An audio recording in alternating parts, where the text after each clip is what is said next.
Welcome to the Business Vitality Podcast. My name is Cantey. I am the host and an executive coach. I work with teams, individuals, and leaders to help create measured leadership change. We do that using practical applications, and our clients are creating 100% measured results as seen by those around them. Not necessarily what I think or what they think, but what the other people are seeing. And they are being recognized for the hard work that they're doing. If you're interested in learning more about some of the work that we're doing, you can learn more at catherinecantey.com. I would love for you to subscribe to this show, to Business Vitality. This is my way to continue to pay it forward and share business best practices. Stay tuned and listen to the interview. Thanks for being here. Simon Severino, you are the founder of Strategy Sprints, found on the web at strategysprints.com. Thank you so much for joining us. Hello, everybody. Excited to be here. Thank you. Thank you. So Simon, can you tell us at a high level, what is Strategy Sprints? Yeah, at Strategy Sprints, we do only one thing, and that is helping people double their revenue in 90 days.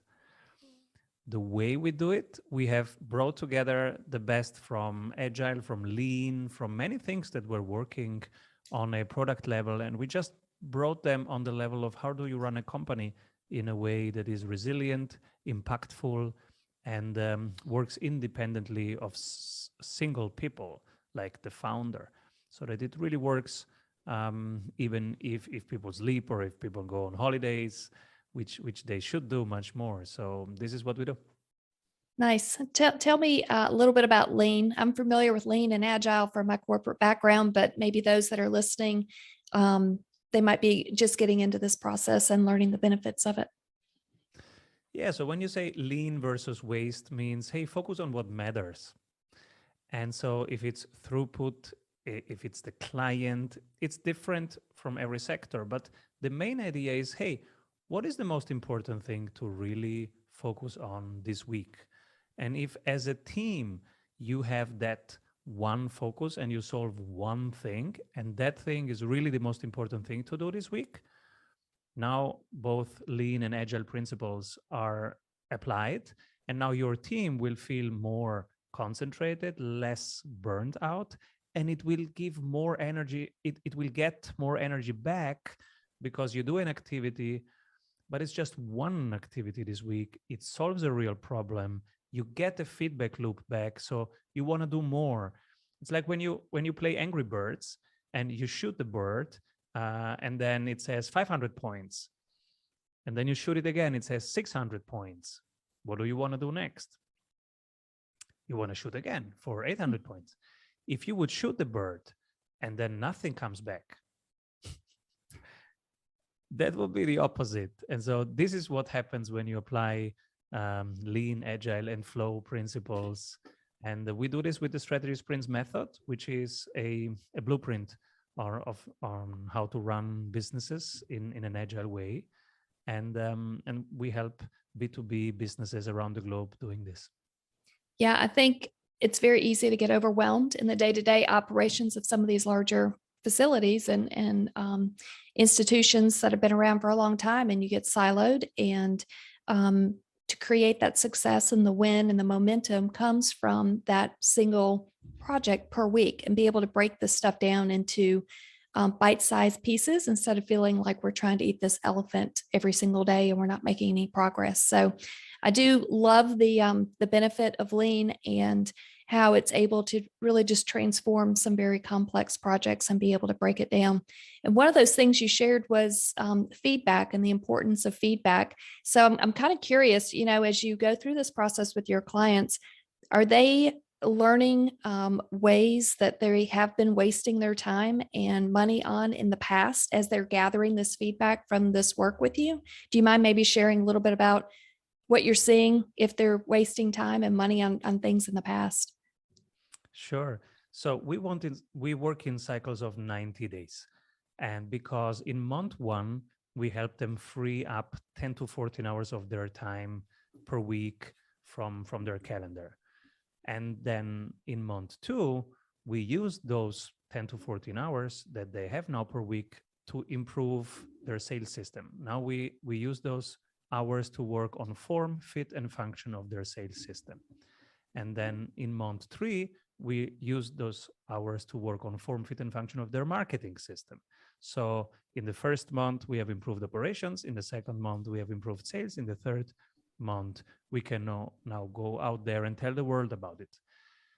That's basically the structure of a 90-day sprint. And to make sure that it happens and that they stay on track with their goals and with their progress, we have 3 loops to close. The daily habit, weekly habit, and monthly habit. So the daily habit is they write down their time and then they reflect each evening of all the tasks that I did, which one could I delegate tomorrow? And if I would live more freely and more intentionally, what will I do tomorrow? That's the daily habit. And this is something that everybody in our team does it. I do this every day. And so today, when my day ends, I will design the flow of tomorrow, informed by these 2 questions. That's the daily habit. It's one loop. How am I allocating my time? How can I do this better? Second loop is the weekly loop. Are we moving in the right direction at the right pace? So there will be 3 numbers, a marketing number, a sales number, and an operations number. And this will be our live dashboard, which is in real time. The opposite is what I see every day dozens of entrepreneurs do. They don't have a real-time dashboard. So once a month, they get 170 KPIs from, let's say, from HubSpot or from Salesforce. And then I say, all right, do you take your decisions every month? Obviously not. They take 6 decisions a day, 13 decisions a day. But based on what? If the data will be there 24 days later. So right now they're taking decisions based on narratives. Where are you finding? I'm sorry, go ahead. Yeah, and that's a problem. You're flying blind, and you will see changes too late when it's too late to react. You want to have the weak signals of something that's changing, and you want to spot it right now. That's why it's just 3 numbers, but they are real time, and this dashboard is accessible to the whole team, and everybody sees real time, current number, goal number, and gap. I love it. Tell me, so to find 10 to 14 hours a week is significant for anybody to be able to gain that kind of time. Where is it coming from, or what is being eliminated to be able to create that new space? It sounds like a lot, but when you start, you find so many inefficiencies. Let's say you want to shred, I don't know, 5 kilograms, and then you start writing down what you are really eating. You will be surprised how many snacks you're having in between. You don't even know, right? And so the same thing, if you ask me, Simon, write down how you spend your time, you will find that I'm watching YouTube for half an hour. And I say, yeah, I have to catch up on what's happening with the Fed. Yeah, but I'm also watching other videos about how to organize my desk. And then in the evening, I'm watching Dexter for 1.5 hours. So you will easily find 3-4 hours in my day that are not really serving my mission and my purpose, because maybe watching Dexter is serving my purpose, but probably not. And so I could find those 90 minutes that, wait a moment, I always wanted to learn Spanish, and maybe that is more aligned and has a higher pattern integrity to what I want to manifest tomorrow. And so this is what happens when you look really at your day. You find a couple hours that are not really serving you. That was an example from my life, but everybody finds those blocks of time in their day. I have to agree with you, whether it's time or weight loss or anything in between. When we really log this stuff down and be able to just write down what's capturing our time during the day, you can find that time. And yeah, 10 hours a week, it sounds like a lot, but when you start shaving it off, like what you're talking about, it does add up. And that's a significant amount of impact that you can make if you're truly focused for those 10 to 14 hours that you're talking about. So very helpful. For those that are listening, do you recommend just kind of jotting out a piece of paper or using your calendar to be able to experiment and see if it's worth it? Or do you prefer paper, or do you like the calendar use? What's your preference? I use a template that people can download on strategysprints.com. There is a Mhm. version for the iPad. I do it on the iPad with the pencil. I love it. And there is also a spreadsheet version, um, because it's structured in a way that it makes it easier for you. And so people can grab it at strategysprints.com. But if they prefer paper, they can just take a sheet of paper and do it there. The only important thing is write 2 questions at the end of it. So of all the tasks, which one gave me energy, which one took energy, which one will I delegate? And Mhm. then if I would live more freely and more intentionally, what would I do tomorrow? Okay. These are excellent questions to be able to ask and reflect on. And I think this is what separates these senior leaders who are able to get so much accomplished and the rest that are just not able to get through the day and they're bogged down kind of chasing the fires and the squeaky wheels that are out there. So I love that you're able to share that. And I love that you have a spreadsheet on your website. Do you have other resources that are available on the site? Yes, the daily habit, weekly habit, monthly habit, all our templates are open source. They will find dozens of free templates, and they are all really, really cool on strategysprints.com. Because, yeah, I come from the open source philosophy. The more we share, the more the things get better, the more they get used, the more feedback we get. Everybody wins. I love it. Tell me, do you mind sharing maybe a success story, something that's coming to mind of a company or an individual that you worked with that really benefited from strategy sprints? And I think folks just love to hear a good success story. So I want to kind of throw that at you and hear what you have. Sure. So, for example, Anthony Iannarino has just sprinted with us. He's an amazing B2B sales guru. He wrote one of the books that I enjoy most. It's called The Lost Art of Closing. Beautiful book about the 10 commitments that you need in sales. And so he was having an amazing year in sales, but it would only work with him, not without him. So he says, Simon, can we sprint so that business becomes resilient and impactful also without me, independently of myself? And that's the art of transitioning from growth to scaling. Mhm. And he got the right moment. He got the right sprint coach, 90 days. And after 90 days, he has now a COO running his business. They have processes for the sales workflows. It's really clear who is doing what. And he can just focus on his zone of genius, which is keynotes, conferences, being the star on stages, writing amazing books. He's coming out with his book number 4 right now.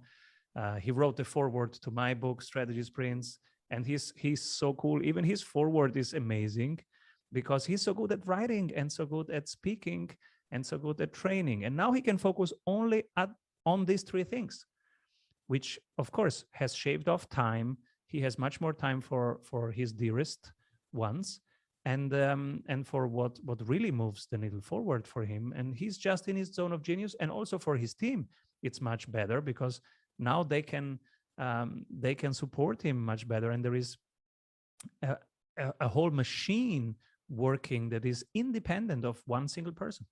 Yeah, I think that is it's very transformational. What you're talking about is you're really transforming that business from that growth mindset into the scaling mindset. And there's a lot of business owners or just business unit leaders that really need to ask the questions at the end of the day that you're talking about. You know, does this give or take your energy? And then is this something that could be delegated to somebody else? And when we're able to delegate, we can really empower these folks that are just chomping at the bit that want to be able to take on more responsibilities. So by empowering them to be able to do more, it does free up the time that these senior leaders need to be able to do exactly what you're talking about, is writing more books, creating more content, being on the stage and sharing their message. And I think that's a wonderful example. You mentioned you've got a book. Do you mind sharing a little bit about the book? I believe it's called 12 Ways to Accelerate Growth for an Agile Business. I'm curious to hear a little bit more if you don't mind talking about that. Yeah, it took me 18 years to write it and then 1 year to type it into the computer, because it's my practical experience in coaching entrepreneurs and how they can have their business be resilient, be impactful, so that it can adapt to changes. Whatever is thrown at them, they can respond to it. Because the big problem is everything's changing outside. It's out of our control. So if the outside is not in our control, what do we really control? We control only maybe 10%. That's how we respond to things. That's the daily habit, weekly habit, monthly habit.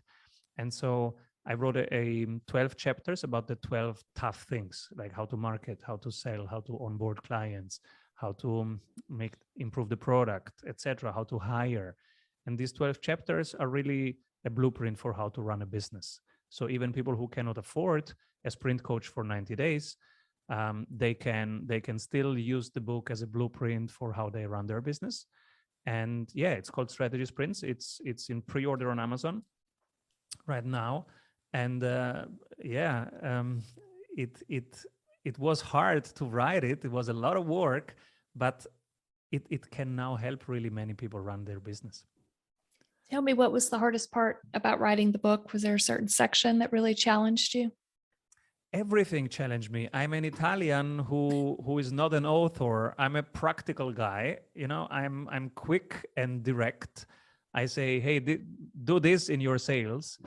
And it takes me 4 words to say something. Mm-hmm. And now the publisher said, no, I want 200 pages because a book is 200 pages. So I had to learn how to be eloquent. And it's not my strong suit. So I had a whole team helping me. I had an editor, a publisher, somebody helping me with the images, etc. It was big team effort because we wanted it to be good.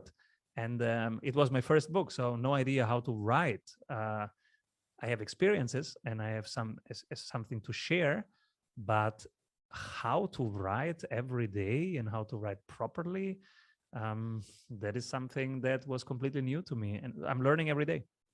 I love that. And I can relate with, I can give a 4-word answer and we're good. So you could rewrite the book and give the 4-word answers, and I would probably buy that too. So, but that's awesome to kind of hear that you're still stretching yourself after 18 years and being able to just take best practices and put it in there for other people to learn. And I will definitely check it out on Amazon. And congratulations for being able to get all of that out of your head and onto paper so the rest of us can benefit from your learning. So congratulations. So tell me a little bit about the types of questions that you're asking during your discovery call to be able to understand some of these business needs that you're looking to identify. Well, the discovery call is really, okay, what's the dream behind your business? Why did you start it in the first place? What do you want with it? Is it a rich life, or is it impact above what you can do? Is it something bigger than you? Where do you want it to be? In which countries? Which products? What's right now keeping you from having even more impact? What have you tried? If you had a magic solution, how would it look like? So just really asking a ton of questions about where they are, where they want to go. And because the goal of the discovery call is really discovering where they are, where they want to go, and who's the best person to help them. And if it's us, they will get a second call. It's a demo call where we show them how a sprint works. And if it's not us, we will refer to colleagues of us who are best at what they do. I love that. So you mentioned you're all over, you're global. Is that right? Yeah, we have colleagues in Los Angeles, like Thomas. We have people like Zach in Ohio. We have Portugal with Serena, and then I'm in Vienna. We have Lawrence in Shanghai, Stefan in Singapore, and a lot of sprint coaches in between, because we want to have the time zone that is most available. Because our clients, you have to imagine, this works on your phone wherever you are. You can ask your sprint coach, you can tag them anytime. And so they have always something in focus that they're building. And whenever they have built something, they want their sprint coach to see it. So they tag us. It's like Spider-Man and his friend who is on the computer, and then Spider-Man is in action and says, hey, friend, should I kick the left door or should I kick the right door? Quick. And so he goes, give me a second. Kick the left door because there is a cactus behind the other door. So that's how we are. We are accessible 24/7. And so in order to be helpful, we need to be in a similar time zone. That's why we have a model which is a franchise model. People can become a certified strategy sprints coach, and they can be impactful and help entrepreneurs gain their time back and have more revenues in their particular time zone. You've done an excellent job explaining this. I think 90 days can really transform a lot of people's lives and businesses. And, 90 days is so doable. So, I would encourage anybody just to be able to, reach out to you and continue to learn about it. If nothing else, definitely check out the book. There's so much good information out there. And it sounds like you've been able to take 18 years of experience and be able to just dump all of your mind and your knowledge into it. So I think it's a wonderful start, and your resources on the website. As we kind of wrap up, if people would like to learn more about you, what do you offer, or where's the best way to connect with you? It's easy to find me. If you just Google strategy sprints, you find us. If you just Google Simon Severino, you find us easily. I have 2 daily YouTube channels. One is called Strategy Sprints. One is called Simon Severino. And we are at strategysprints.com. Thank you so much. Simon Severino, you are the founder of Strategy Sprints, found on the web at strategysprints.com. Thank you so much for joining us. Thank you, everybody. Keep rolling. Thanks for listening to the episode. If you like it, please subscribe, share this episode or this show with other people around you. The greatest form of a compliment is a referral. I really appreciate them. And if you think that you want to learn more about some of the work we're doing, I encourage you to reach out to CatherineCantey.com. You can schedule a call or just continue to read articles and information that we post out there. Thank you so much for being here.